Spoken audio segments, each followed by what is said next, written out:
अस्सलाम वालेकुम students, YouTube channel accounting with sir Umair के साथ मैं एक बार फिर हाजिर हूँ। स्टूडेंट्स, आज मैं आपको पार्टनरशिप डिसोल्यूशन या लिक्विडेशन, जो कि सेकंड ईयर कॉमर्स अकाउंटिंग का टॉपिक है, इसका एक और सोल्यूशन करके दिखाऊंगा। लेकिन वीडियो देखने से पहले अगर आपने मेरे यूट्यूब चैनल को सब्सक्राइब ना किया हो तो सब्सक्राइब कर लें, ताकि हर नई आने वाली वीडियो का आपको नोटिफिकेशन मिल सके। स्टूडेंट्स, ये क्वेश्चन 2012 रेगुलर क्वेश्चन नंबर 6 है, जो मेरे लेफ्ट पर आपको नज़र आ रहा होगा। क्वेश्चन रीड करें तो इसमें कहा जाता है, the partnership of Saad Usman and Daniyal is in the process of liquidation. After selling assets, paying liability and distribution loss on liquidation, partner capital account show balance as follows. Saad capital credit balance 1,27,000, Usman capital debit balance 26,000 और Daniyal capital credit balance 41,000। Requirement में हमसे कहा जाता है, determine the amount of cash available for distribution. कितना cash रखा हुआ है डिस्ट्रीब्यूशन के लिए, वर्किंग करके निकालें। Then give general entry to record payment to Saad and Daniyal assuming that Usman is solvent and Usman is insolvent. यहाँ पर दो केसेस हमें दिए जा रहे हैं। एक में कहा जाता है कि उस्मान सॉल्वेंट है, उसका जो अपना लॉस है वो खुद से पूरा कर सकता है, और दूसरे में इनसॉल्वेंट है, जिसमें उसका नुकसान वो पूरा नहीं कर सकता बल्कि रिमेनिंग पार्टनर्स पूरा करेंगे, यानी साद और दानियाल पूरा करेंगे। तो पहले इसका कैश बैलेंस की वर्किंग देखते हैं स्टूडेंट्स, वो हम कैसे निकालेंगे। साद कैपिटल 127,000 और इसी तरह दानियाल कैपिटल वो हमें गिवन है 41,000। तो जितने भी पार्टनर्स का क्रेडिट बैलेंस होगा, यहाँ पर दो पार्टनर्स है जिनका कैपिटल क्रेडिट बैलेंस है, ये दोनों हम प्लस करेंगे। टोटल क्रेडिट बैलेंस आ गया 168,000, और जिस पार्टनर का डेबिट बैलेंस है जो कि उस्मान है 26,000, वो हम माइनस कर देंगे। तो जो रिमेनिंग बैलेंस होगा उसे हम कहेंगे कैश बैलेंस, यानी ये वो कैश बैलेंस है जो अवेलेबल है डिस्ट्रीब्यूशन के लिए, 1,42,000। अब उस्मान सॉल्वेंट है, मतलब उस्मान अपना नुकसान खुद से पूरा कर रहा है। उस्मान की अगर लाइबिलिटी या लॉस कह लें आप इसको 26,000 है, ये खुद से अपना नुकसान पूरा कर रहा है, तो अपना कैश ये पार्टनरशिप में इन्वेस्ट करेगा। तो एंट्री बनेगी कैश डेबिट 26,000 और उस्मान कैपिटल इंक्रीज होकर क्रेडिट चला गया 26,000। नरेशन पास करें to record Saad met his deficiency from private resources. अब साद और दानियाल को पेमेंट की जाएगी।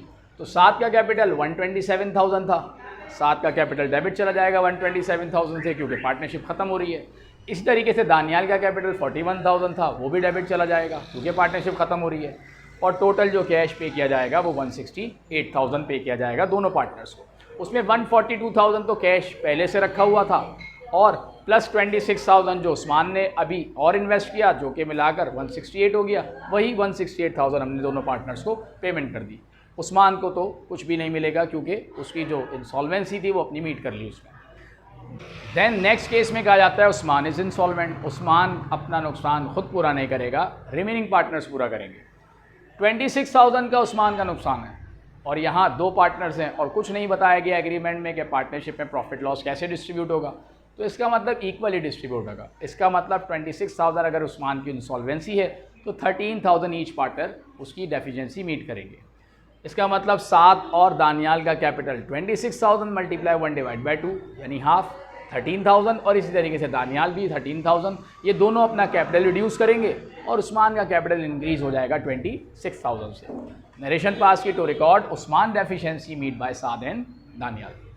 देन साद और दानियाल को पेमेंट की जाएगी। तो साद का कैपिटल 127,000 था, लेकिन साद का कैपिटल 13,000 डेबिट चला गया क्योंकि कम हो गया, और अब जो इसका कैपिटल बैलेंस रह गया वो 1,14,000 रह गया। वो भी अब डेबिट चला जाएगा क्योंकि पार्टनरशिप खत्म हो रही है। उस्मान अपना विड्यू कर लेगा कैपिटल टोटल।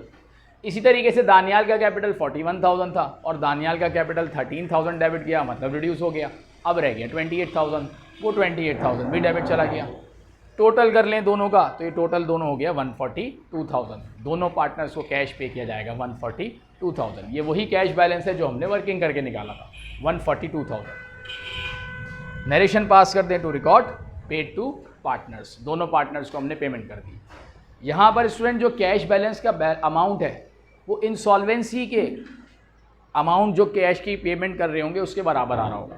जैसे ये 142,000 है और यहाँ पर भी पेमेंट 142 की, जबकि जब उस्मान सॉल्वेंट था तो 142,000 था कैश बैलेंस, फिर 26,000 और इन्वेस्ट हुआ तो ये हो गया 168,000, और लास्ट एंट्री में 168,000 कैश पे करके कैश जो हो गया वो निल हो गया।